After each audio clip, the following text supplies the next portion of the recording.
कारुण्य सिंधो भवदुःखहारी तुझवीन शंभो मज कोण तारी।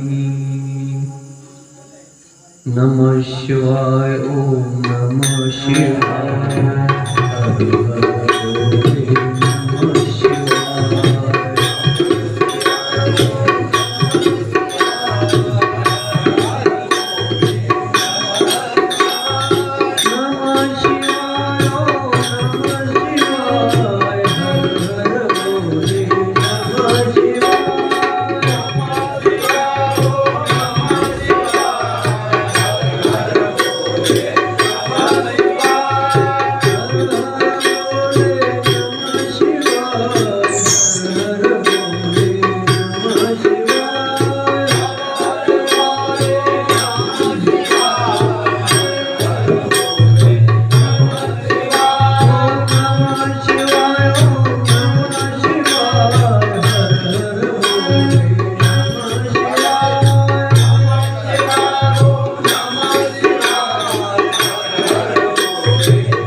हर हर भोले नमः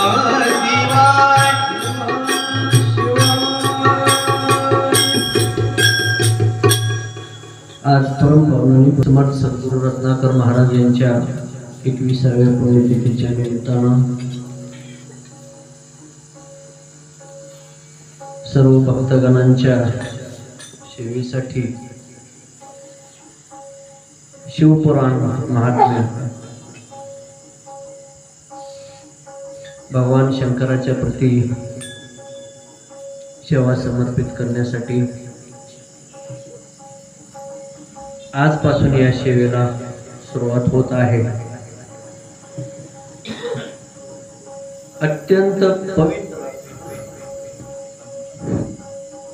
अत्यंत पवित्र आणि मनाला पावन करणारी अशा प्रकारची ही शिवपुराण कथा। ही कथा श्रवण केल्यामुळे काय होतं,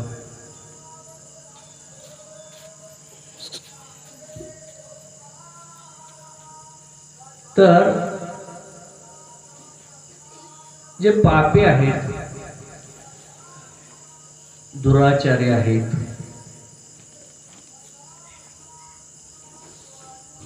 ज्यांच्या हातून घोर अशा प्रकारचे अपराध घडलेले आहेत, अशा मानवांच्या कल्याणासाठी, त्यांचा उद्धार होण्यासाठी हे शिवपुराण श्रवण करणं अत्यंत महत्वाचं आहे. या शिवपुराणाच्या श्रवणामुळे मानवाचा उद्धार होतो. अनंत दैवत आहेत, अनंत प्रकारच्या उपासना आहेत, अनंत प्रकारच्या सेवा आहेत.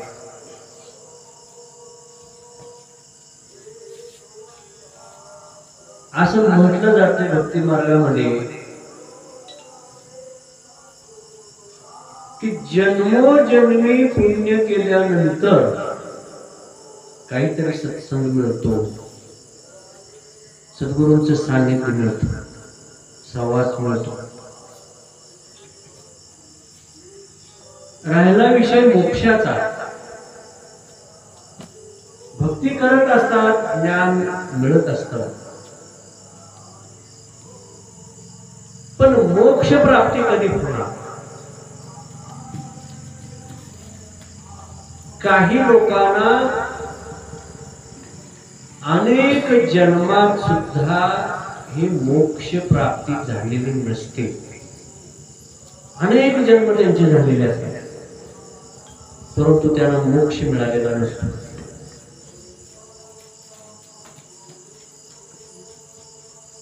परंतु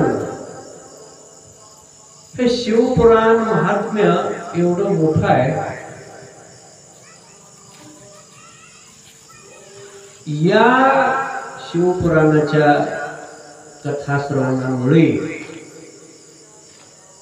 एका जन्मात माणसाचा उद्धार होतो. एका जन्मात, म्हणजे असं कधी बाकीच्या सेवेमुळे घडत नाही. म्हणजे फरक आहे ह्याच्यामध्ये, इतर सेवेमध्ये आणि ह्या सेवेमध्ये असलेला हा फरक आहे. एका जन्मात मोक्षाची प्राप्ती घडवून देणारं हे शिवपुराण आहे. नुसत्या कथा श्रवणाने मोक्षाची प्राप्ती होते. नुसती कथा श्रवण, कथा तर सगळे ऐकतात. नळी फुंकले सोनारे, इकडून तिकडे गेले वारे. कथा ऐकायची म्हणून ऐकायची का? काय तर चाललंय म्हणून ऐकायचंय का?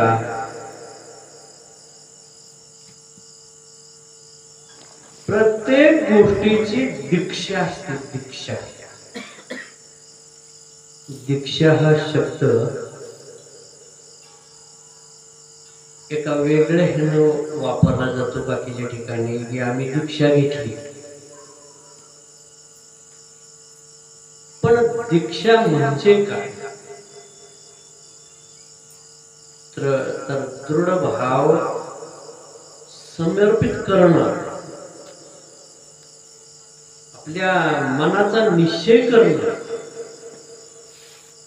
ही दीक्षा आहे. म्हणजे जे तत्व सांगितले जातात त्या तत्वाला अनुसरून दृढ आचार ठेवणं याला दीक्षा म्हणतात. आपण वेगळ्या याच्यात अनुग्रह म्हणतो, त्याला नाम घेणे म्हणतो, वेगवेगळे शब्द आले. तसा दीक्षा हा शब्द. आता एक दीक्षा, अनुग्रह, नाम घेणं हे एकच टप्पा आला, वेगवेगळी नावं आली. मग ती तेवढीच दीक्षा असते का? मी ज्यावेळी तुम्हाला नाम दिलं ती दीक्षा दिली, गुरुनी तुम्हाला नाम दिलं ती दीक्षा दिली, अनुग्रह दिला, ह्यालाच दीक्षा म्हणायचं का? तर ऐकण्याची सुद्धा दीक्षा असते. बघा, म्हणजे गुरु करणे एवढ्याच गोष्टीला तुम्ही दीक्षा म्हणता. असा एक बऱ्याच जणांच्या डोक्यात हा विषय, दीक्षा घेतली म्हणजे गुरु केला हे दीक्षा झाली. परंतु प्रत्येक गोष्टीची दीक्षा आहे, प्रत्येक गोष्टी अनंत गोष्टीची दीक्षा आहे. तुम्ही आता श्रवण करायला आलेला आहात, ऐकण्यासाठी आलेला आहात शिवकथा. शिवकथा ऐकण्याची सुद्धा दीक्षा आहे. आता तुम्हाला ती दीक्षा दिली जाणार. आता सगळ्यांना शिवकथा श्रवणाची दीक्षा दिली जाणार. मग ती पाळायची न पाळायची हा तुमचा विषय आहे. पण पहिल्यांदा श्रवण करायच्या अगोदर श्रवणाची दीक्षा दिली जाते. आम्ही कधी दीक्षा घेतली नाही श्रवणाची, कुठं कीर्तन ऐकायला गेलो कधी दीक्षा घेतली नाही. आम्ही कुठं रामायणाचे एवढे शक्ती ऐकले, आम्ही कुठं दीक्षा घेतली नाही. कितीतरी आम्ही ठिकाणी ऐकायला गेलो, दीक्षा घेतली नाही. शिवकथा ऐकण्याच्या अगोदर दीक्षा, श्रवणाची दीक्षा, हा काय वेगळा प्रकार असं वाटतं. परंतु शिवपुराणामध्ये श्रवणाची दीक्षा सांगितलेली आहे. शिवपुराण श्रवण करणाऱ्या व्यक्तीने, जे कोणी कथा श्रवण करण्यासाठी आता इथून 5 दिवस येणार आहेत, त्यांच्यासाठी दीक्षा कशी असेल? त्याने 5 दिवस ब्रह्मचर्य अवस्थेत राहायचं आहे, ब्रह्मचर्याचं पालन करायचं आहे. कारण संसारी लोक आहेत, प्रपंचातले लोक आहेत. ब्रह्मचर्याचं पालन करणं हे पहिले महत्वाची गोष्ट आहे या 5 दिवसातली. दुसरी गोष्ट काय, भूमीवरती शयन म्हणजे जमिनीवर झोपायचं, जमिनीवरती झोपायचं. त्याच्यानंतर उपवास, ज्याला जसा जमेल तसा, ज्याला शक्य आहे त्यांनी कथा संपेपर्यंत उपवास करावा. ज्याला दम निघतोय त्याने कथा संपेपर्यंत, म्हणजे आता संध्याकाळच्या ह्या वेळेपर्यंत, कथा संपल्यानंतर भोजन करायचं. हे एक उपवासाची पद्धत आहे. दुसरी, हे होत नसेल फलाहार करता येईल, ते होत नसेल फराळ करता येईल, दूध घेता येईल, काय तुम्हाला जसं जमेल तसं करता येईल. वयस्कर मंडळींनी ह्यातलं काहीच जमत नाही, त्यांनी दुपारी 12 वाजेपर्यंतचा उपवास घडला तरी सुद्धा त्यांना ते उपवासामध्ये मोजलं जाते. 12 नंतर दुपारी मध्यान्हापर्यंतचा उपवास, आणि 12 नंतर तुम्ही भोजन करू शकता, सकाळी चहा दूध घेऊ शकता, फळं खाऊ शकता. आणि जे श्रवण करणार आहे आपण, ते मन शुचिरभूत करून श्रवण करायचं आहे, शुचिरभूत करून. आता मी संध्या स्नान करून आलो, शरीराचं संध्या स्नान झालं, तसं मनाची सुद्धा शुचिरभूतपणा पाहिजे. ही कथा श्रवण करणाऱ्याला सुद्धा दीक्षा आहे. मग सांगणाऱ्याला किती असेल, लिहिणाऱ्याला किती असेल, किंवा प्रत्यक्ष परमात्मा परमेश्वराचा काय स्वरूप असेल, ह्याचं जर चिंतन तुम्ही केलं नुसतं की भगवान शिव काय आहेत, भगवान शिव काय आहेत, कसे आहेत, हे ब्रह्म विष्णू महेशांना सुद्धा माहीत नाही, त्याने सुद्धा त्यांना पाहिलेलं नाही. तुमचं आमचे गोष्ट दूर आहे. ना ब्रह्माने त्यांना पाहिलं, ना विष्णूने त्यांना पाहिलं, ना शंकराने त्यांना पाहिलं. त्याच्या पलीकडे आहे.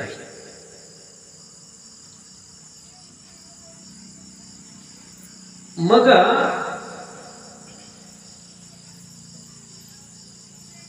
सामान्य माणसाने काय करायचं आहे? ऋषी मुनींनी चर्चा केली. जसे संवाद परिसंवाद असतात, चर्चासत्र असतात, काही शेतकऱ्यांची चर्चासत्र असतात, संमेलन असतात, इतर काय वेगवेगळ्या विषयांची चर्चासत्र असतात. तसं ऋषी मुनींच्या चर्चासत्रामध्ये ते विचार विनिमय करू लागले ऋषीगण, की ऋषीगण त्यांचा स्वतःचा कधी विचार करत नाही. साधू कधी स्वतःचा विचार करत नसतो, आणि जो स्वतःचा विचार करत असतो त्याला साधू म्हणतही नसतात. तर या जगताचं काय होणार? कलियुगामध्ये किंवा इतर युगामध्ये जे पापीजन निर्माण झाले त्या काळामध्ये, त्यांचा उद्धार होणार कसा? हे लोकांचं काय करायचं, कल्याण कसं करायचं? त्यांच्या कल्याणाचा एकच मार्ग सगळ्यांनी शोधून काढला, की आपण सगळ्यांनी ब्रह्मदेवाकडे जाऊया आणि त्यांना विचारूया. आणि मग स्वतः ब्रह्मदेवानी हे शिवपुराण नारद मुनींना सांगितलं, आणि नंतर बाकीच्या ऋषींना ते कथन करण्यात आलं. पण अगदी सुरुवातीला स्वतः भगवान शिवशंकरांनी हे शिवपुराण सांगितलेलं आहे ब्रह्मदेवाला.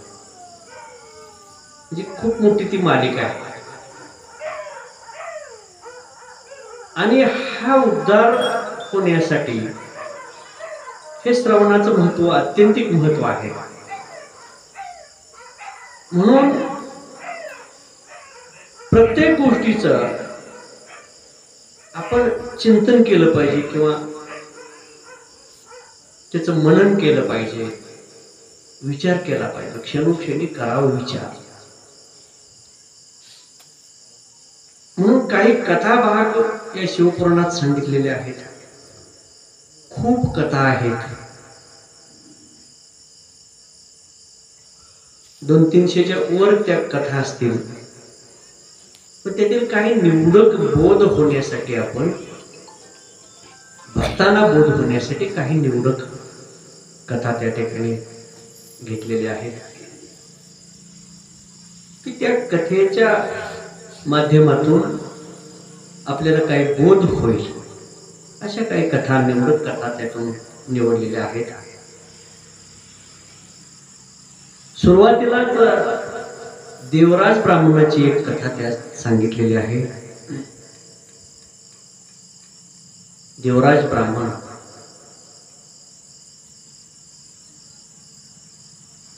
आणि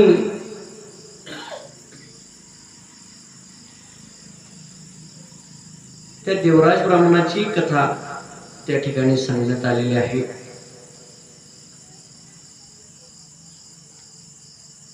की हा ज्या गावामध्ये परिसरामध्ये राहत होता, त्या गावाला बाष्कल नगरी असं म्हटलं जायचं. जसे बाष्काळ लोक असतात, आपण म्हटलं काय बाष्काळ लोक आहे, म्हणजे बाद लोकांना बाष्कळ असं म्हटलं जातं. ते खूप वाईट सगळे लोक त्या ठिकाणी राहत होते. आणि मग ते गाव असं विचित्र होतं की त्या गावात चांगली माणसं जास्त नव्हती, फार थोडी म्हणण्यापेक्षा नव्हतीच. आणि जे होते ते सगळे वाईट मार्गाला लागले,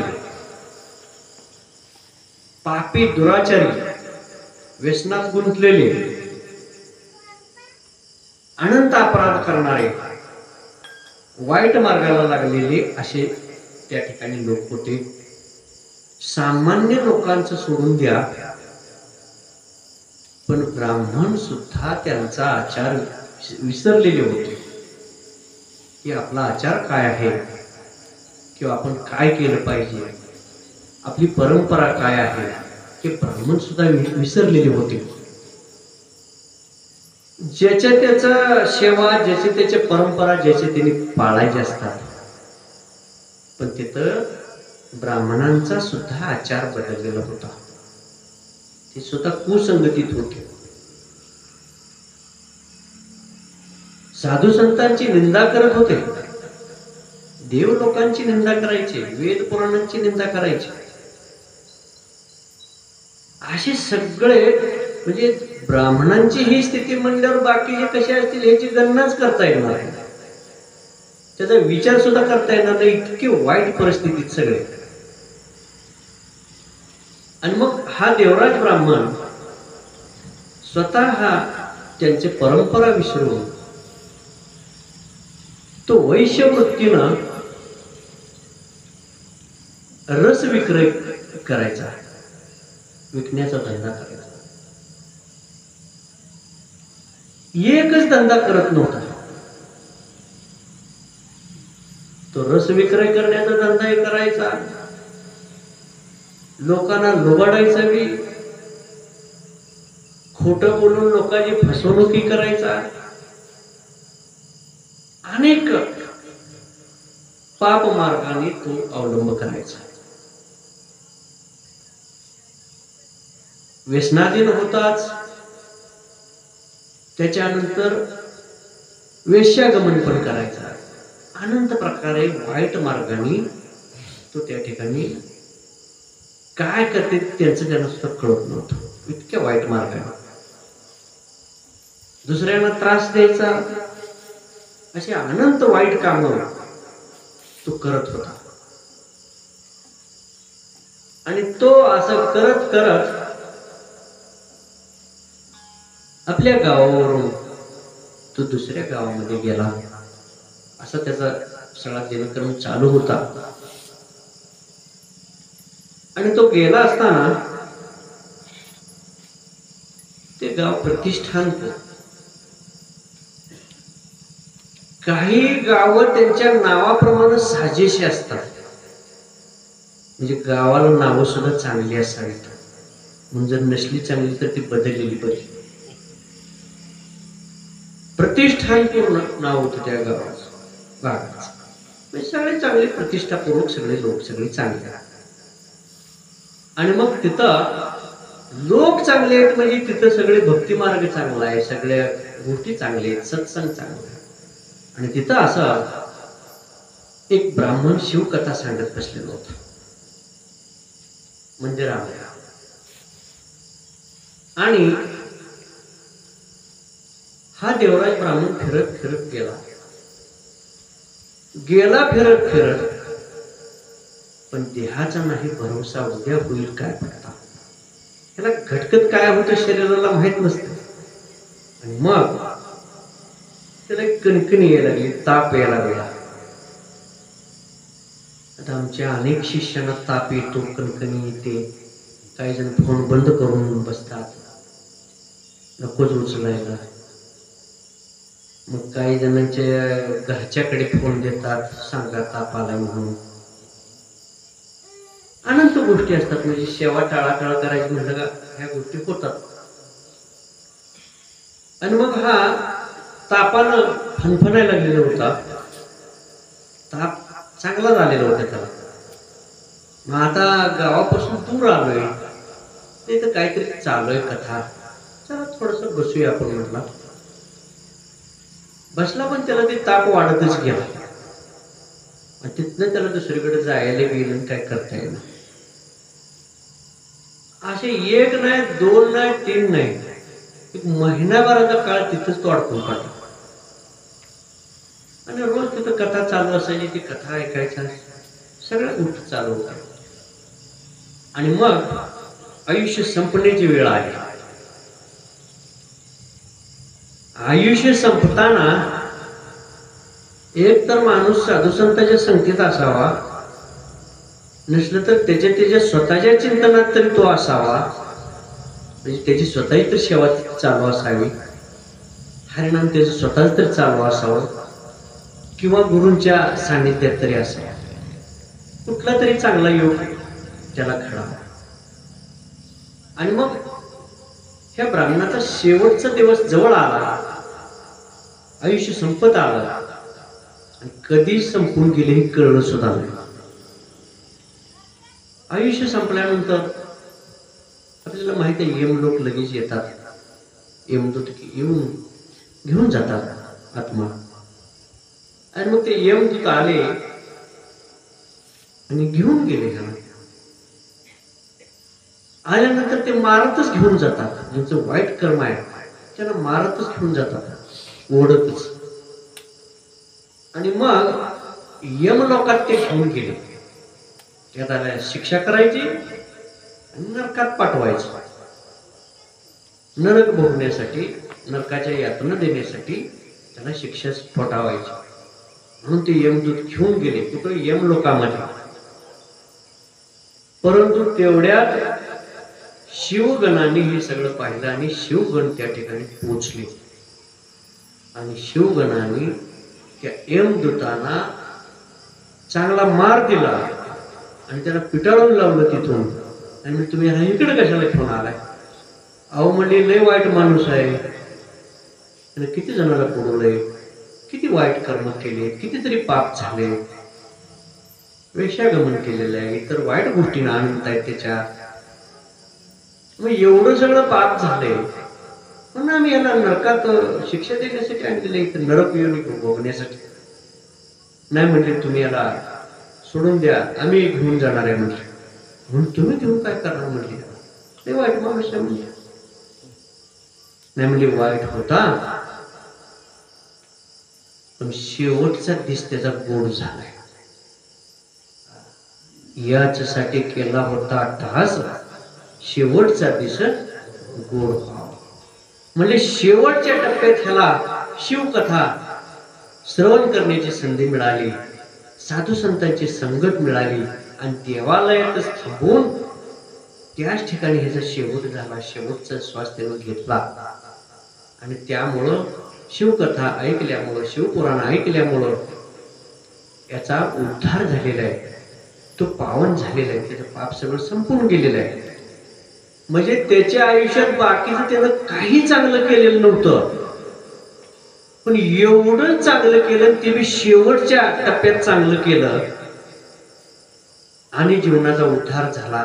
म्हणून म्हणजे आम्ही ह्याला शिवलोकात घेऊन जाण्यासाठी आलोय, कैलासाला घेऊन जाण्यासाठी आलोय, तुम्ही सोडून द्या म्हणजे याला.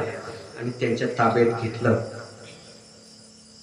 यमाने हे सगळं पाहिलं, काय गोंधळ चाललाय म्हणले, इतका गोंधळ बाहेर कशाचा चाललाय, एवढ्या हाणाहाणी मारामारी, आणि काय चाललंय म्हणले. ते गोंधळ यमापर्यंत पोचला, स्वतः यमराज बाहेर आला आणि त्याने बघितले तर शिवगण त्या ठिकाणी आलेले होते. आणि यमाला हे सगळं ज्ञान आहे. शिवगणांना पाहताच तो नतमस्तक झाला. अरे म्हणला हे काय करायला लागलाय म्हणला तुम्ही, मग आदर सत्कार करा, शिवगण आलेले आहेत, आदर सत्कार करा, दर्शन घ्या, सेवा करा. आणि यथोचित त्यांचा सत्कार करून शिवगण त्या ठिकाणी देवराजाला घेऊन त्या ठिकाणी केले. आणि यमराजाने सांगितलं त्याचा उद्धार झालेला आहे, त्यामुळे तुम्ही इकडे कशाला आणलं, त्याला आणायला नको होतं, आणि तुम्ही चूक अशी पुन्हा चूक करू नका अशी तंबी दिली यमराजाने. आणि त्या देवराज ब्राह्मणाला कैलासामध्ये त्या ठिकाणी भगवान शंकराच्या त्या शिवगणाने घेऊन गेलेले आहेत, ते पार्षद त्याला घेऊन गेलेले आहेत. आणि त्या ठिकाणी गेल्यानंतर त्याचा उद्धार झालेला आहे, भगवंताचं दर्शन झालेलं आहे. म्हणजे शेवटच्या टप्प्यात सुद्धा त्याला हे मोक्ष प्राप्ती, शेवटच्या दिवसात तरी त्याचा उद्धार झाला. हे भाग्य प्रत्येकाच्या वाट्याला आलं पाहिजे की अगोदर काही झालेलं असलं तर शेवटच्या टप्प्यात वाल्याचा वाल्मिक होऊ शकतोय. अगोदर काही चुका झालेल्या असू देत, पण शेवट गोड होणं हे गरजेचं आहे. म्हणून ह्या कथा श्रवणाला अत्यंत महत्व आहे. आणि म्हणून भगवान शंकराची अखंडपणानं आपण स्तुती केली पाहिजे.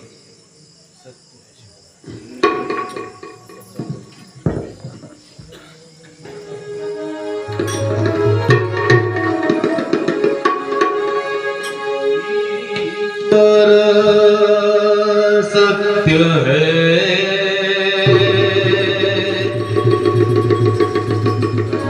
सत्य ही शिव है. जागो उठ कर देखो, जीवन ज्योत जागर है. सत्यं शिवं सुंदरं, सत्यं शिवं सुंदरं, सत्यं शिवं सुंदरं.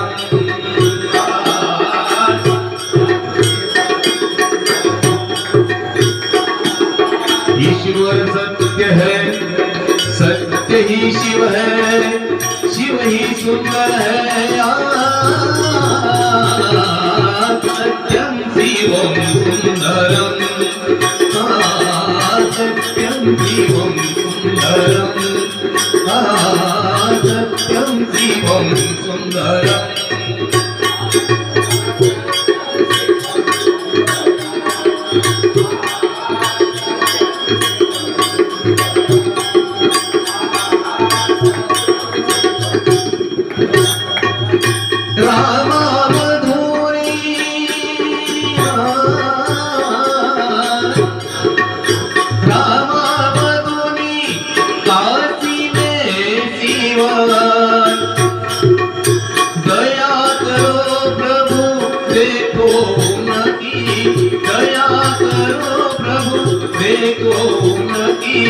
हर घर में आंगन में राधा मोहन चरणं.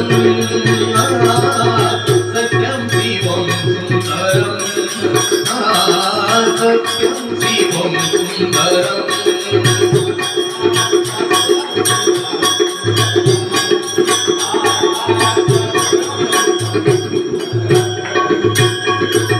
ईश्वर सत्य है, सत्य ही शिव है, शिव ही सुंदर है. सत्यं शिवं सुंदरं, सत्यं शिवं सुंदरं, सत्यं शिवं सुंदरं, सुंदरं सुंदरं.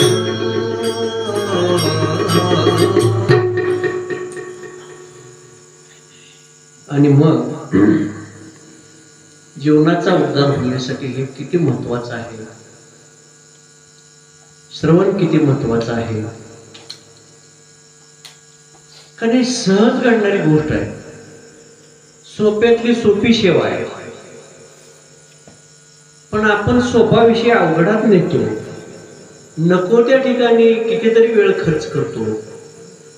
पण या ठिकाणी मात्र आपण वेळ देऊ शकत नाही. प्रपंच सुटता सुटत नाही. त्यातनं येता येऊ वाटत नाही. कसा तरी तो निघून येतो. ह्याच्यासारखं दुर्भाग्य काय आहे. अखंड प्रपंच चाललेला आहे. परंतु काही क्षण असे अनमोल असतात. त्या अनमोल क्षणाची किंमत आपल्याला कळत नाही. करू नका काही संत संग धरा. इतर गोष्टी होणार आहेत, पण साधू संतांची संगत मिळू शकत नाही. ते घेण्याचा प्रयत्न करायचा. पण हे कलियुग आहे. इथं दिवसभर सगळ्यांना फोन करायला लागते. आलाय का कोटपतूर आलाय, आलाय का कोटपतूर आलाय. म्हणजे नेमकं भक्तांचा उद्धार करायचा आहे का, महाराजांचा उद्धार करायचा आहे का, अजून कोणाचा उद्धार करायचा आहे, ह्याचा काय अजून छान पत्ता लागला नाही. आमचा नाही झाला तरी चालेल उद्धार, पण तुमचा उद्धार होणं गरजेचं आहे. आणि म्हणून त्या कथा श्रवणाला महत्व आहे. सेवा चांगल्या पद्धतीने करणं ह्याला महत्व आहे. या शिवपुराण कथेमध्ये जे महत्वाच्या गोष्टी सांगितलेल्या असतात त्या तत्वाचं आपण अनुसरण करायचं. अशीच एक दुसरी कथा शिवपुराणामध्ये सांगितलेली आहे. ते पण ब्राह्मणाचीच कथा आहे. बिंदुक आणि चंचला या दाम्पत्याची कथा आहे. हे दोघे पती पत्नी बिंदुक आणि चंचल. हा बिंदुक जो पती आहे हाही ब्राह्मण आहे, परंतु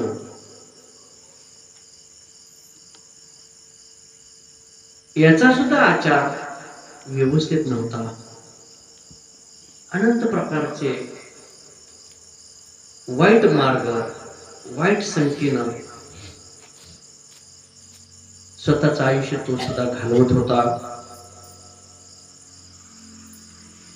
त्याची असलेली पत्नी ही धर्मानुष्ठान करणारी होती, म्हणजे चांगली होती, साध्वी होती, म्हणजे अत्यंत शुद्ध अशा प्रकारची सेवा करणारी ही त्याची पत्नी होती. परंतु इतक्या चांगल्या पत्नीला, सुस्वभावी पत्नीला हा कधी चांगलं बोलत नव्हता, त्याला कधी चांगली वागणूक देत नव्हता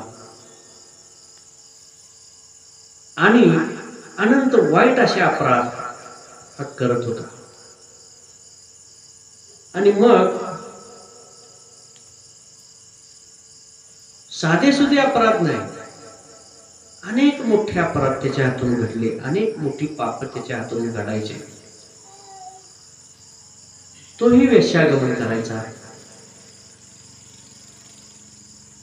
इतकी चांगली पत्नी असूनही इतक्या वाईट मार्गाला हा जातोय, व्यसन करतोय, इतर वाईट मार्गाने जातोय. त्याला कसलीच प्रपंचाची चिंता नाही.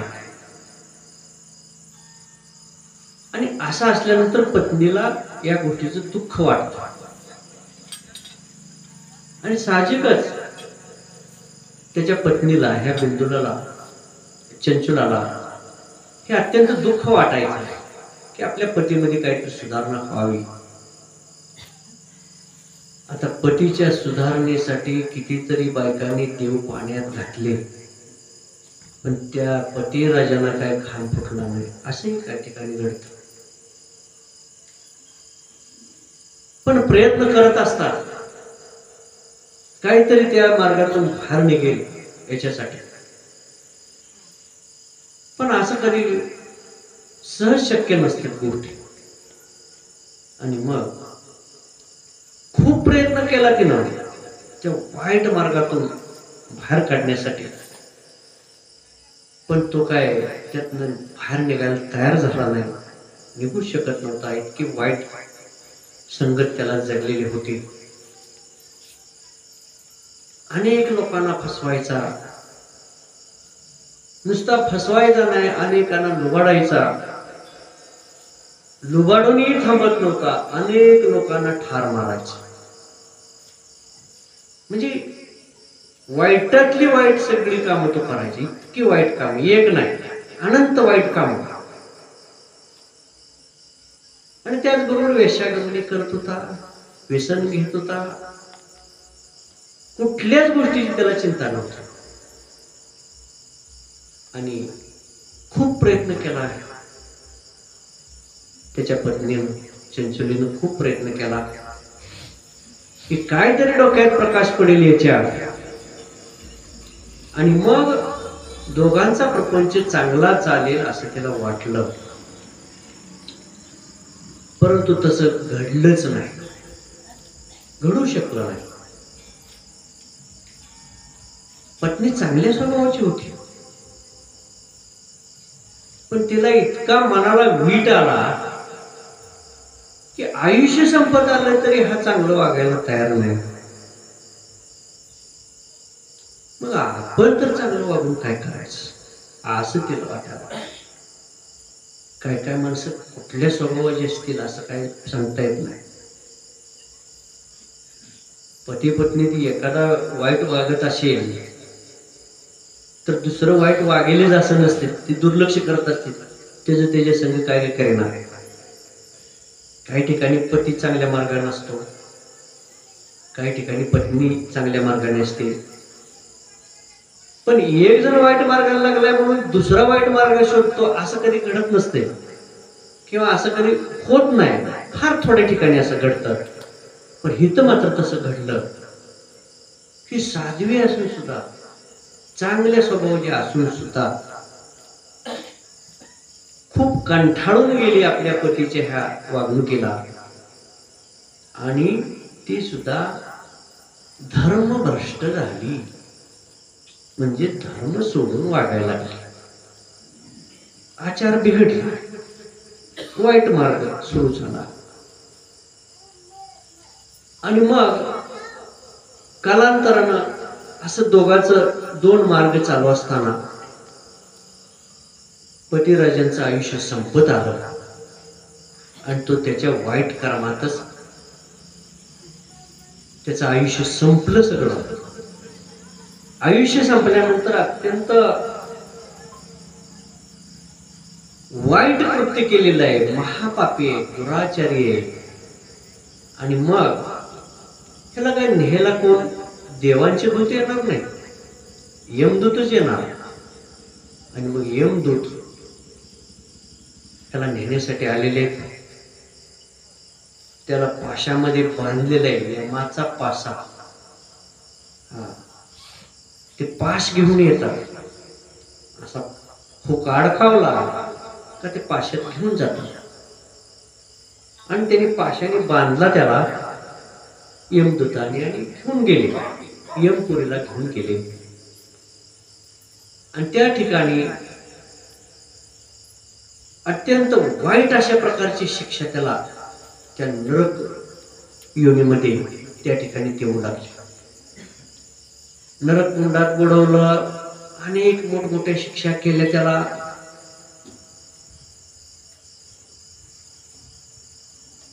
आणि तिथं काही साध्या शिक्षा नसतात, नरक यातना खूप मोठे,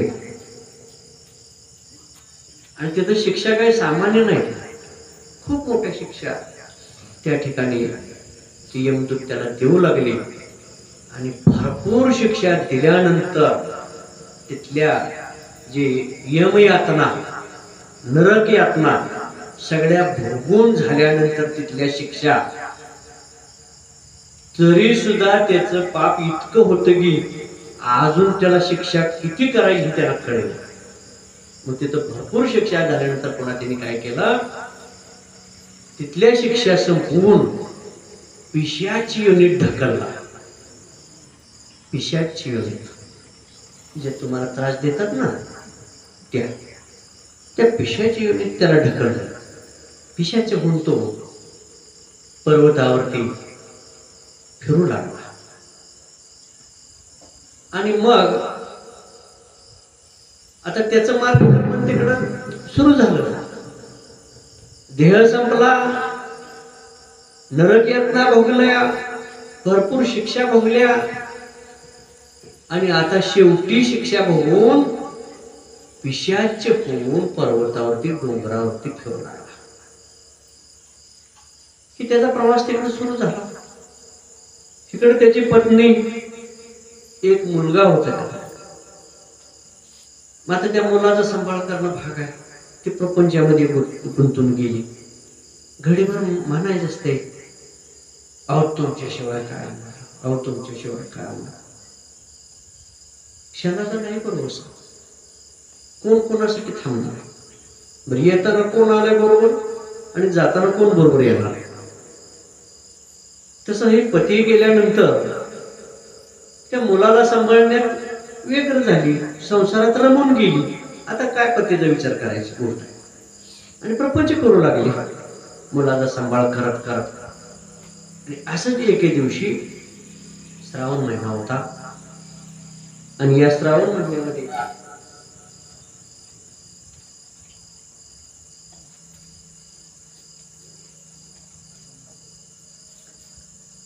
मोठमोठ्या तीर्थक्षेत्रांना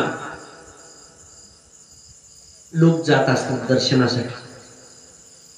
भगवान शंकराच्या तीर्थस्थानाला अनेक ठिकाणी दर्शनासाठी जात असतात, पवित्र स्थानावर. तसं त्या परिसरातील लोक गोकर्ण क्षेत्राला चाललेले होते. ते भगवान शंकराचं स्थान आहे. आणि मग कुठं चालले लोक, कुठं चालले कशी चौकशी केली त्याने. तर म्हणजे आम्ही दर्शनासाठी चाललोय गोकर्ण क्षेत्राला. तिला वाटलं आपणही जाऊ. आता सगळेच काय पूर्ण सेवा करणारे भक्त असतात असं नाही. जत्रेला जाणारे काय सगळेच देव आणि भक्त असतात असं नाही. काय हौशी असतात, नवशी असतात, गवशी असतात, अनेक प्रकारचा भरणा असतो. तसं ते कुठं चालले म्हणजे आम्ही गोकर्णाला चाललोय. म्हणजे चला आपण बी जाऊया दर्शनाला. आता देवाचं भक्ताला कुणाला पडल्यावर त्याला ते चालले तर आम्ही बी येतो. आणि ते पण त्यांच्या बरोबर त्या ठिकाणी गेलेले, गोकर्ण क्षेत्रामध्ये गेलेले. त्या ठिकाणी सगळं फिरून बघायला गेले. काय कसं क्षेत्र महिमा आहे, काय आहे, दर्शनाचा लाभ कुठं, कशी दर्शन आहे, सगळीकडे फिरायला गेले. फिरत फिरत असताना त्या ठिकाणी एक ब्राह्मण बुवा शिवकथा सांगत असलेला त्या ठिकाणी दिसला. आणि वेळ झालेले म्हणलं थोडा वेळ थांबूया, काय चाललंय बघूया. कोणा ऐकायसाठी मग आवर्जून जात नसते. चला काय चाललंय बघूया. मग तिथं तो शिवपुराण सांगत होता. आणि ती शिवपुराणाची कथा ते ऐकली. आणि नेमका असा देह होता तो शिवपुराणाचा तिथं सांगत असताना की स्त्रियांनी वाईट कर्म केल्यानंतर कुठल्या शिक्षा दिल्या जातात, काय काय शिक्षा यमलोकी त्यांना मिळतात, हे शिक्षेचं वर्णन त्या ठिकाणी तो ब्राह्मण बुवा सांगत होता. की ज्याने असे मोठे अपराध केलेले आहेत, चुकीचं वर्तन केलेलं आहे, व्यभिचार केलेला आहे, धर्मभ्रष्ट झालेले आहेत, अनेक पाप झालेला आहे हातून, अशा स्त्रियांना यमलोकामध्ये मोठी शिक्षा दिली जाते, नरक यातना भोगाव्या लागतात, सळया तापून त्या ठिकाणी शिक्षा दिली जाते. असे सगळे शिक्षेचे प्रकार तो सांगू लागला. आणि ह्या शिक्षा भोगत असताना ते जे जीव आहेत ते ओरडतात. आणि काय ओरडतात? आम्ही ह्या पुढे असलं करणार नाही, आम्ही आता असलं करणार नाही, आम्ही आता असलं करणार नाही, आमची झाली चूक झाली, ह्याच्या पुढे आम्ही आता असलं करणार नाही. म्हणलं तर तिथं सोडतोय कोण? रट्ट द्यायचं चालूच असत. का त्यानं सांगितलेलं असते ह्याला काय असेल ती शिक्षा द्या. आता म्हणून काय करतात, टाइम संपून गेलं. असे सगळं वर्णन त्या ठिकाणी त्या चंचुलीने ऐकलं. आणि मग पहावे आपणाशी आपण या नावज्ञा. आपण आपल्याला बघायचं, दुसऱ्याला बघायचं नाही. जो असे आपल्या हिता जागत आहे आणि तिला आठवायला गेलं आपण केलेले अपराध, आपण केलेल्या चुका, आपण केलेलं पाप तिला आठवायला गेलं आणि आपल्यालाही शिक्षा मिळणार, मग ती पश्चाताप करू लागली. एक लक्षात घ्या, ज्यांना झालेल्या चुकीबद्दल पश्चाताप होतो, पश्चाताप ही आत्मशुद्धीची पहिली पायरी. लक्षात ठेवा, पश्चाताप झाला पाहिजे, वाटलं पाहिजे आपलं चुकलंय बरं का, असं चूक व्हायला नको आहे. हा पश्चाताप तिला झाला. आणि कथा संपल्यानंतर त्या ब्राह्मण काकाच्या जवळ जाऊन तिने दंडवत घातला आणि ब्राह्मण काकाला सांगितलं तिनं. ते म्हणले माझ्या हातून खूप चूक झालेली आहे, अनेक अपराध, अनेक पाप माझ्या हातून घडलेलं आहे. आणि मग तुम्ही ते सांगितलं सगळं वर्णन, तसे माझ्या भरपूर चुका झालेले आहेत. आता मला माझ्या या चुकाबद्दल मला पश्चाताप व्हायला लागले, वाईट वाटायला लागले, तर तुम्ही मला त्यातनं बाहेर काढा, माझा उद्धार करा, मला मार्गदर्शन करा, मला आशीर्वाद द्या की जेणेकरून माझा उद्धार होईल. म्हणजे काय झाले, शरण गेले, तुम्हीच माझे गुरु. शरण गेले आणि काय होते फळ, तुका म्हणे कोळ उद्धरिले. आणि तुम्ही गुरु म्हणून मला जो उपदेश करायचा आहे तो उपदेश करा. मी आता काय केलं पाहिजे आणि ह्यातून माझी मुक्तता कशी झाली पाहिजे. आणि मग त्यांनी सांगितलं, दुसरा काही पर्याय नाही म्हणते बाळ,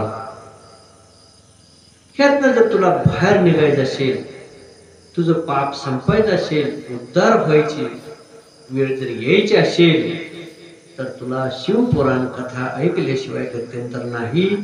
आणि शुद्ध अंतकरणानं जर तू शिवपुराण कथा ऐकली तर निश्चितपणानं तुझ्या जीवनाचा उद्धार होईल, सगळ्या पापातून तुझी मुक्तता होईल. शंकर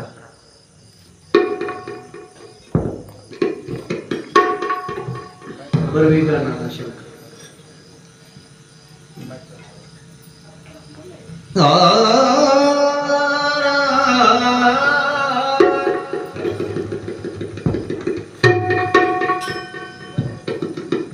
नाम तुझे बरवेगा शंकरा, नाम तुझे बरवेगा शंकरा, नाम तुझे बरवेगा शंकरा.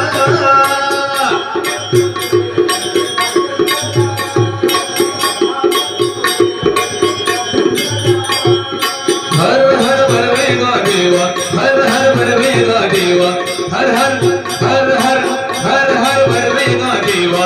शंकरा शंकरा शंकरा, नाम तुझे बरवेगा शंकरा, नाम तुझे बरवेगा शंकरा, नाम तुझे बरवेगा शंकरा.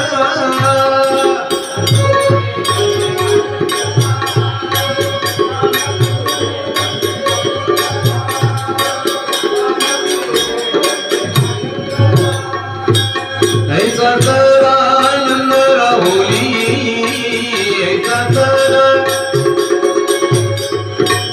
ऐसा आनंद राहुली. विष्णुदास नाम पंढरपुरी, विष्णुदास नाम पंढरपुरी. हर हर बरवेगा देवा, हर हर बरवेगा देवा. शंकरा शंकरा शंकरा,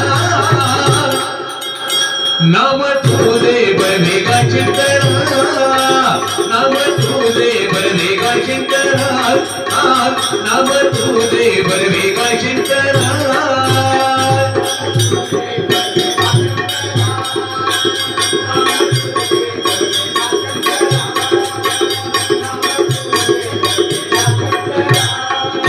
गाई नाही केला होय वैष्णव प्रती, गाई नाही केला होय वैष्णव प्रती. रामे नामे रामे नामे रामे नामे रामे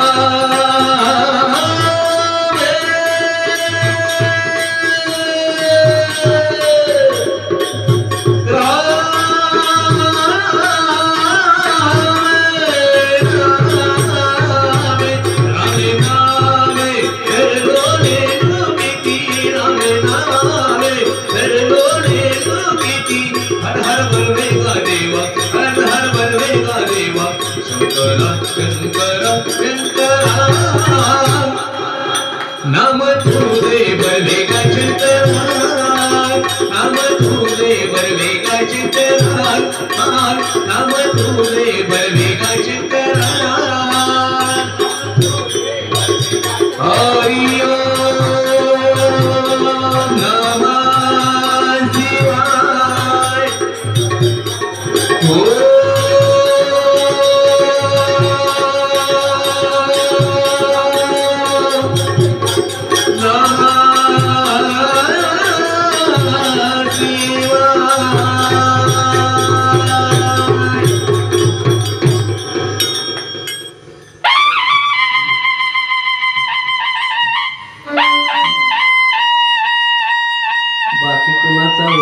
हो नाही तर न हो, मस्तान तुझा मात्र उद्धार होणार निश्चित.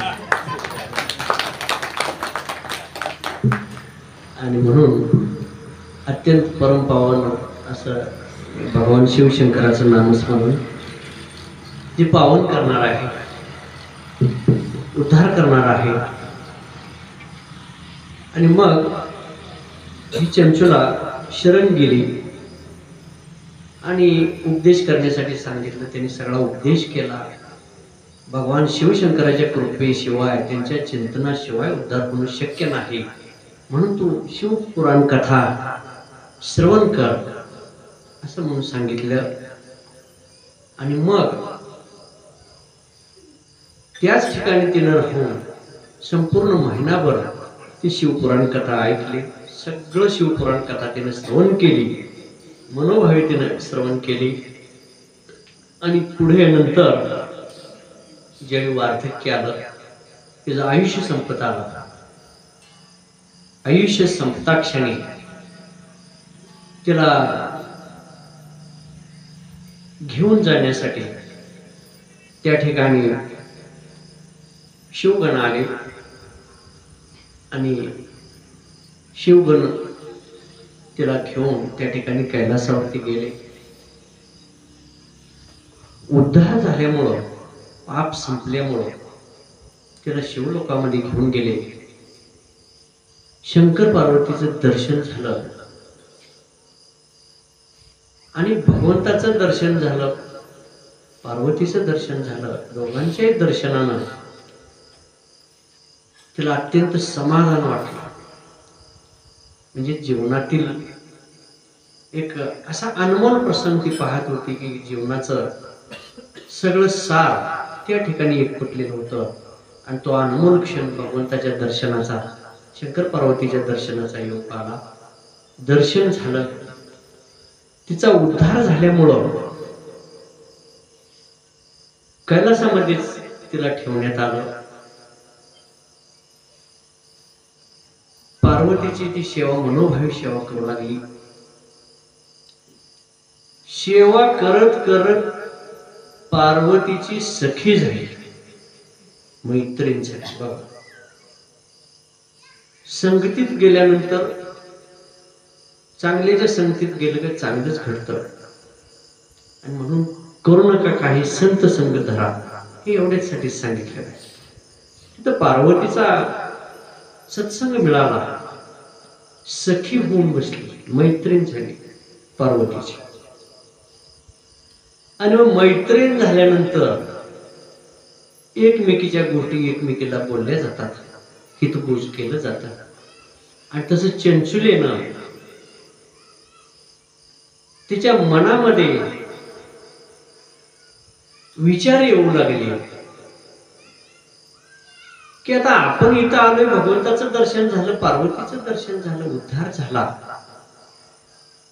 पण आपल्या नवऱ्याचं काय झालं असेल ही तिला चिंता लागली. बघा, मेलं तरी कोणाला चिंता संपली आहे का?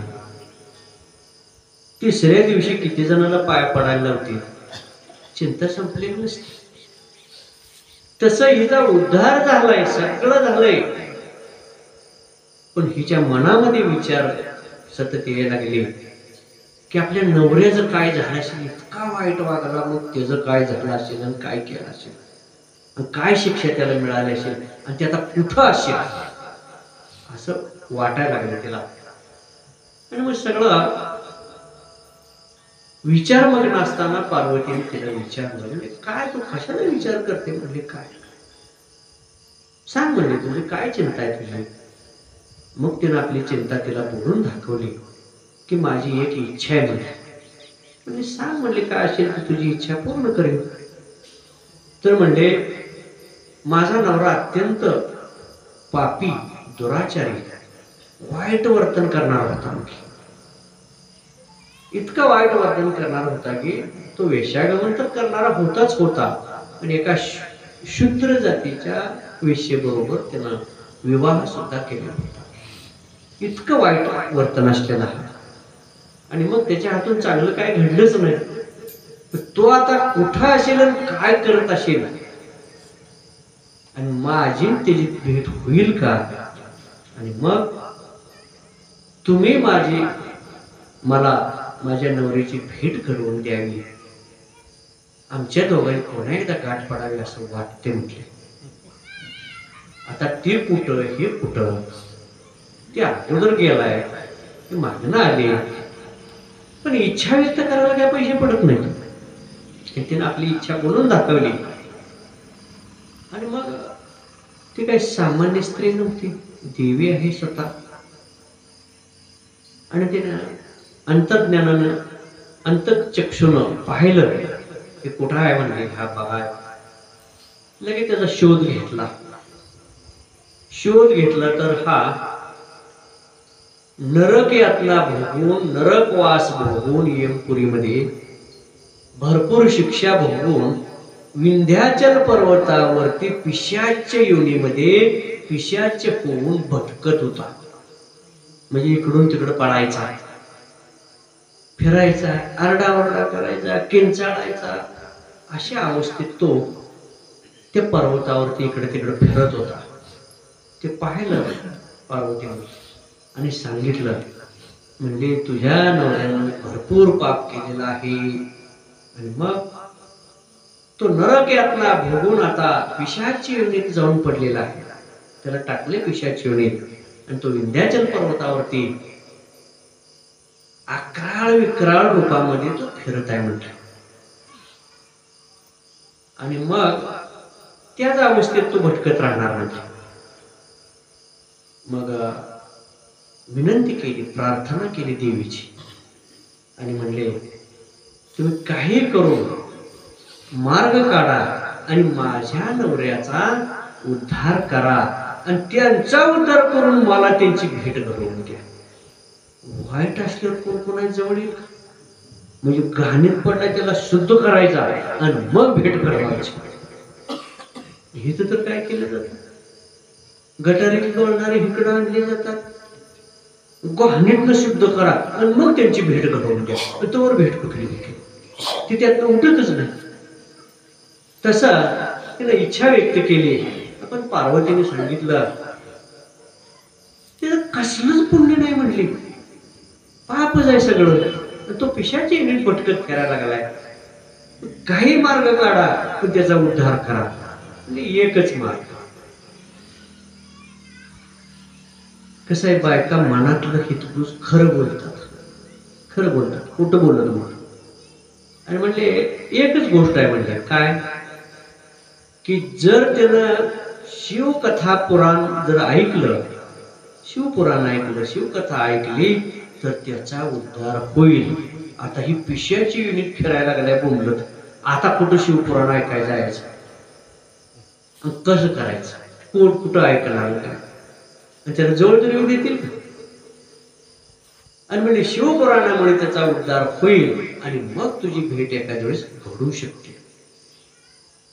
मग आता कसं करायचं, म्हणजे तुम्हीच करा कसं करायचंय तसं. भक्त फार हुशार असतात, शिष्य फार हुशार असतात, घेऊन येतात सगळं. मग आता ह्याला काय कर, तुम्हीच करायचं कसं करायचं हो, पण ह्यात नाही ह्याला बाहेर काढायचं.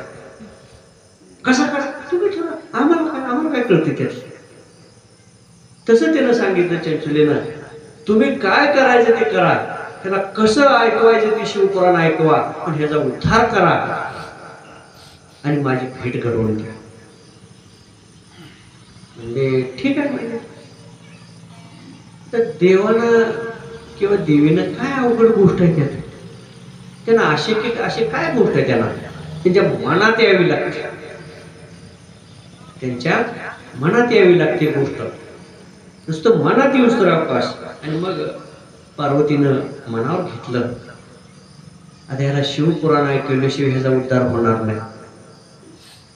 मग तुंबरू नारद मुनीचा मित्र आहे, तुंबरू नावाचा. तो पण असाच नामस्मरण करत सगळीकडे फिरतो, कीर्तन ऐकवतो, पुराण ऐकवतो. असं तो सुद्धा नारदासारखंच असं सेवा करत फिरत राहतो. आणि मग त्या तुंबरूला बोलावून आणण्यासाठी शिवगणांना सांगितलं पार्वतीने. तात्काळ जाऊन त्या तुंबरूला घेऊन आली शिवगण. आणि देवीनं आपल्याला बोलवलं ह्याचा त्याला फार मोठा आनंद झाला. एवढं आपलं काय म्हणला महत्व वाटले म्हणला. कुठं तर फिरायचं म्हणलं येणं घेऊन इकडं तिकडं. आपण म्हणतात नको त्याला काय काय वेळा पदवी येते.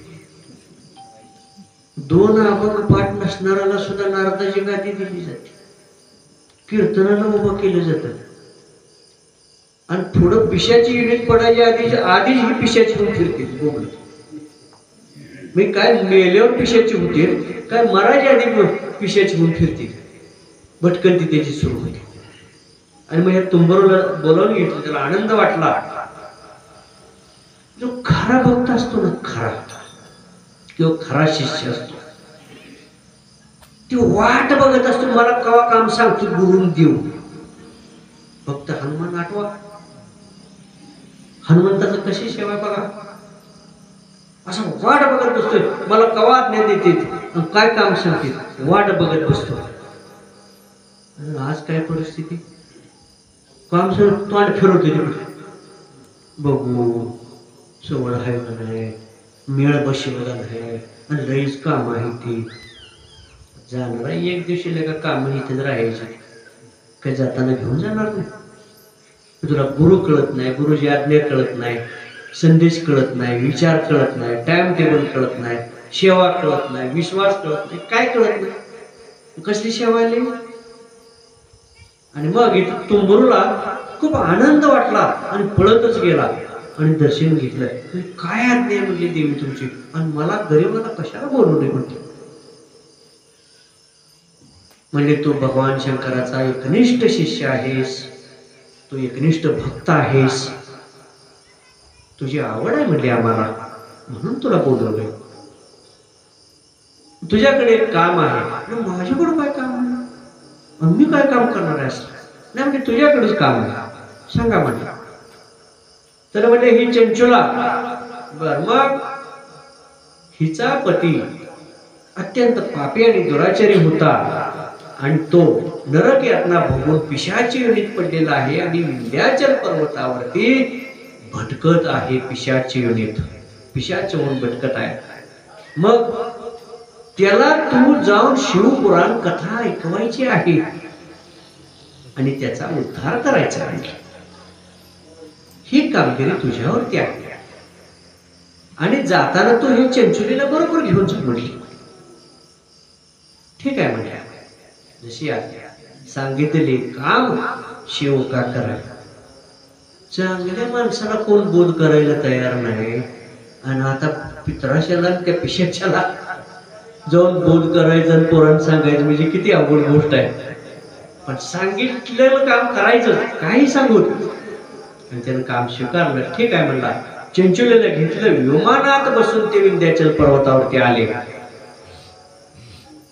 उतरले त्या ठिकाणी. बघितलं चंचुलीनं. सांगितलं तुंबरूनं सांगितलं बघितलं म्हणजे बघा हाच तो तुमचा पती आहे. म्हणजे पिशाची तिकडून तिकडून फिरतोय. अकराळ विक्राळ रूप होतं तिचं. वरडायला आरडायला काय कळत त्याला. वरडायला आरडायला किंचाळायला उड्या मारायला ह्या डोंगरावर त्या डोंगरावर. आणि असं सगळी भटकंती चालू असलेली तिने बघितली. आणि मग तुंबरूनं त्याला पाशामध्ये बांधला. पिशाच्या तिच्या नवऱ्याला त्या बिंदुकाला बांधलं पाशामध्ये आणि घेऊन गेला. बरोबर घेऊन गेला बांधून. जसं आपण जनावर एखाद्या दाव्याने बांधून नेतो तसे त्याला बांधून वडत नेला. आता याला शिवपुराण ऐकवायचं ते काय असं सहजासहजी ऐकवायचं आहे काय. आता इथे तुम्हाला शिवपुराण ऐकवायचंय किती मोठी योजना करावी लागली. तसं त्याला शिवपुराण ऐकवायचंय. जरी तो पिशाचा असला तरी सुद्धा शिवपुराणाचं महत्व आहे, भगवंताचं महत्व आहे. त्याला साजेसच वातावरण तिथं निर्माण करावं लागतं. आणि म्हणून तिथं मोठा सभा मंडप देण्यात आला.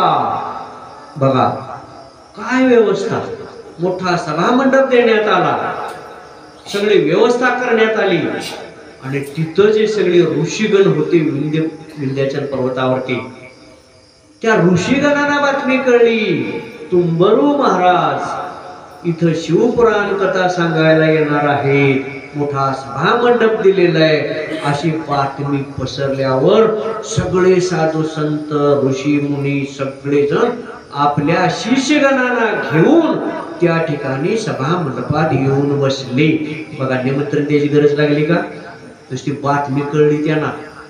तुम्हाला बातम्यानं व्हॉट्सअप आमचं फुटायला लागलं, ते रोज बातम्या देऊन तर तुम्हाला घाम फुटेल. आणि नुसती वार्ता कळली तर सगळेच ऋषी मुनी आपल्या शिष्यगणांना घेऊन सभा मंडपात येऊन बसले. आपल्याला श्रवण करायचे म्हणजे शिवपुराण श्रवण करण्यासाठी सगळे येऊन बसले. आणि त्या बिंदुगालाही त्या ठिकाणी पाशामध्ये बांधून आणून त्या ठिकाणी बसवलेलं होतं शिवपुराण ऐकवण्यासाठी. आणि तुंबरू महाराजांनी विना घेतलेला आहे आणि शिवपुराण कथेला त्या ठिकाणी प्रारंभ केलेला आहे. आणि शिवपुराण कथा त्या ठिकाणी ऐकवायला सुरुवात झालेली आहे. सगळे मंत्रमुग्ध झालेले आहेत. कारण शिवकथा अशी आहे, शिवपुराण असं आहे की ते मंत्रमुग्ध करणार आहे, मनाला शुद्धी करणार आहे, पावन करणार आहे, मनाला आनंद देणार आहे.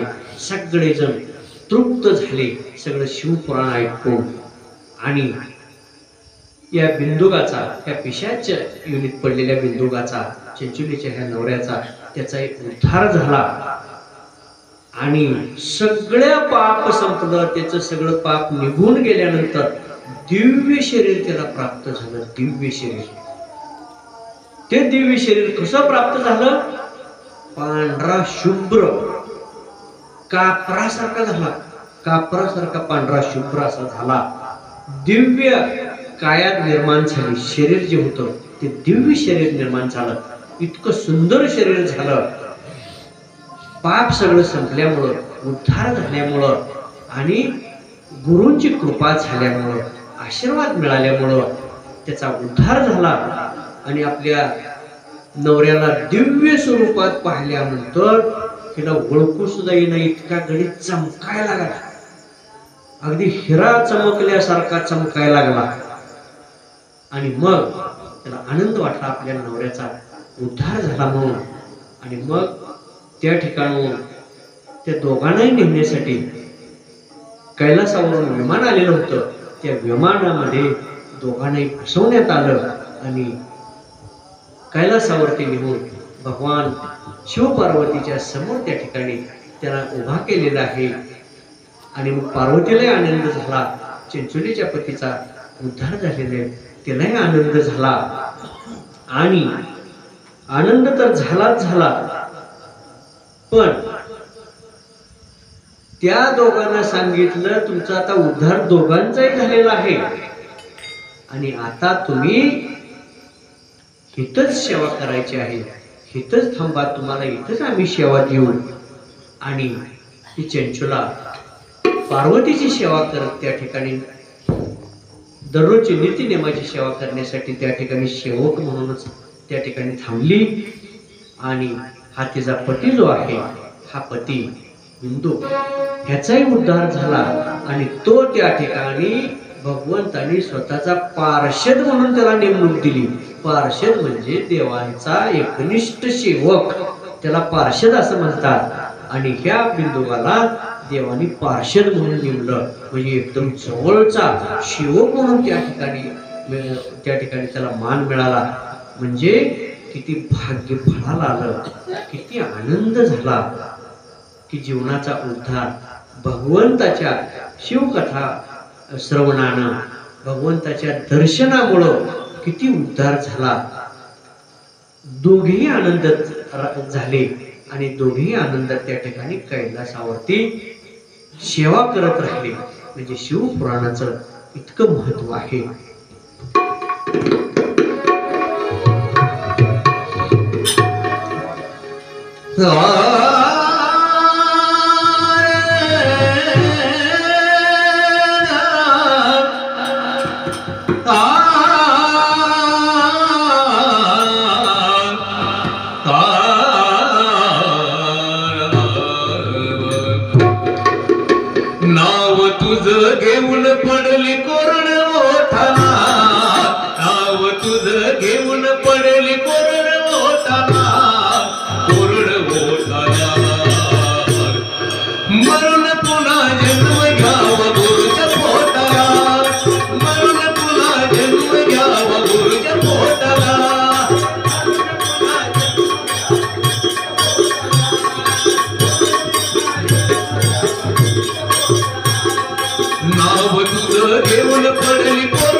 वरून पुन्हा जन्म घ्यावा गुरुच्या पोटाला, वरून पुन्हा जन्म घ्यावा गुरुच्या पोटाला, वरून पुन्हा जन्म घ्यावा गुरुच्या पोटाला.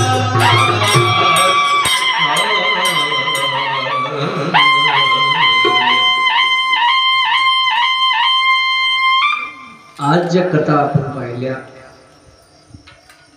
त्यातून ह्या पाप कर्माचा कसा उद्धार होतोय आणि पुढच्या गतीला आपण मोक्ष गतीला कसं जातोय. कारण ही एका जन्मात मोक्ष गतीला गेलेले एका जन्मात, आणि म्हणून अनंत जन्म लागत नाही. एका जन्मात सुद्धा मोक्षाची प्राप्ती होऊ शकते. परंतु हे सहज होणारी गोष्ट नाही. त्याच्यासाठी चिंतन, मनन, निजध्यास आणि मग साक्षात्कार. पहिल्यांदा संगत मिळावी लागते. संगत कुणाची मिळून चालत नाही. साधू संतांची संगत मिळावी लागते. तिने केलेला बोध हा मनोमन स्वीकारावा लागतो आणि मग पावले टाकावी लागतात. आणि मगच या संसाररूपी भवसागरातून आपली नौका पुढच्या किनाऱ्याला जाते, कडेला येऊ शकते. आणि म्हणून आपण जन्माला आलोय, आपला उद्धार झाला पाहिजे. आपण प्रापंचिक आहोत, प्रपंच करत करत परमार्थ करतोय. पण हा प्रपंच करत असताना सुद्धा आपल्याला परमार्थ घडतोय. तो घडला पाहिजे ह्याच्यासाठी आवर्जून आपण प्रयत्न करायला हवाय. प्रपंच जास्त होतोय, परमार्थ कमी होतोय, फार थोडा होतोय. परमार्थ भरपूर वाढला पाहिजे आणि प्रपंच त्या ठिकाणी दिसला नाही पाहिजे. म्हणजे प्रपंचात असून नसल्यासारखा, देही असून विदेही. प्रपंच करायचा आहे, तो शरीरानं करायचा आहे, पण मनानं परमार्थ करायचा आहे. मनामध्ये चिंतन भगवंताचं असलं पाहिजे, नामस्मरण असलं पाहिजे. आणि प्रत्येक क्षणाला आपण चिंतन आपलं चालू असलं पाहिजे. क्षणोक्षणी करावा विचार, प्रत्येक क्षणाला विचार करा म्हणून सांगितलं. पण विचारच नाही केला तर हे आयुष्य वाया जाणार आहे. ह्या आयुष्याचा लाभ होणार नाही. एक तर अशी गोष्ट आहे, 184 योनीमध्ये सगळ्यात असलेला जन्म हा मानवाचा जन्म आहे. म्हणजे हे कसं आहे, हे मोठं भाग्य, सगळ्यात मोठं आपलं भाग्य की हा मानवाचा जन्म मिळाला. त्याच्यापेक्षा मोठं भाग्य काय आहे, हे नुसतं जन्माला येणं हे भाग्य नाही. माणसाच्या जन्माला येणं हे भाग्य नाही. त्याच्यापेक्षा मोठं भाग्य कोणतं असतं तर चांगल्या कुळात जन्माला येणं. चांगल्या कुळात जन्माला येणं त्याच्यापेक्षा मोठं भाग्य. चांगल्या कुळात जन्माला आल्यानंतर त्याच्यापेक्षाही पुढं काय आहे तर त्याचा जर उद्धार झाला, सद्गुरूंची संगत मिळाली, तरच त्याच्या देहाचा उद्धार होतोय.